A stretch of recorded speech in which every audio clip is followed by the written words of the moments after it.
Los diputados, medios de comunicación y a todos los que nos siguen a través de las diferentes plataformas digitales. Aunque Guerrero fue la primera entidad en regular en su constitución el primer órgano defensor de los derechos humanos en México, denominado Comisión de Defensa de los Derechos Humanos del Estado de Guerrero, en septiembre de 1990, que fue la piedra angular para la creación de las comisiones estatales de los derechos humanos en las entidades federativas y del Distrito Federal. Y ante esta evolución en este tema, se creó la Ley número 391 de protección de los defensores de los derechos humanos en el Estado de Guerrero en agosto de 2010, promotora para la creación de leyes protectoras de los defensores de los derechos humanos y periodistas en México. También es a raíz del caso Rosendo Radilla, cuya violación se produjo de igual forma en Guerrero, que se dio origen a la reforma constitucional en materia de derechos humanos del 10 de junio de 2011 en México, cuya sentencia fue emitida por la Corte Interamericana de Derechos Humanos. A pesar de los avances del marco jurídico protector de los derechos humanos a nivel local, nacional e internacional,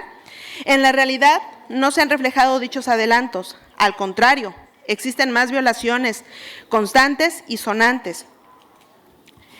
En el caso de Guerrero, los retos de proteger los derechos humanos crecen ante la alza de violencia criminal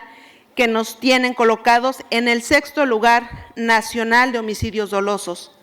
El debilitamiento de la independencia judicial, la ineficiencia del sistema de justicia penal, la tortura de personas por parte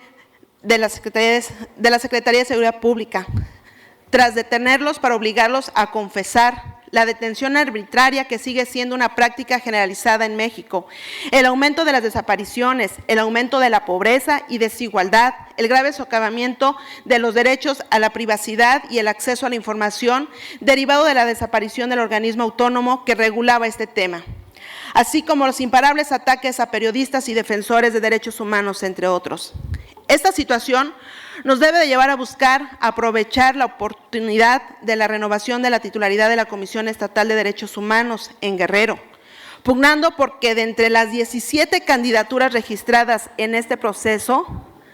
se hubieran elegido a las y a los mejores perfiles para estar a la altura que demanda el desafío de avanzar en el respeto pleno a los derechos humanos de las y los guerrerenses.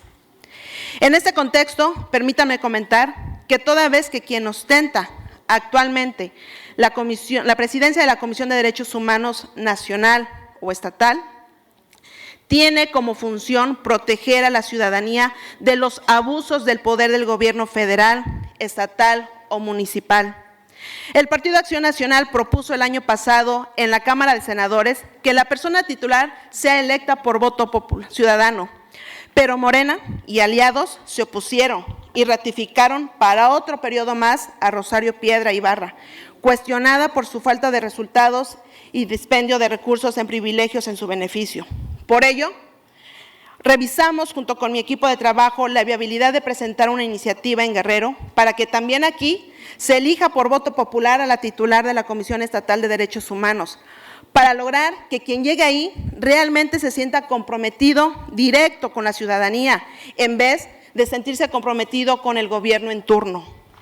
Lamento mucho que, según información publicada por diversos medios de comunicación, en la reunión de la gobernadora de Guerrero y colectivos que aglutinan a familiares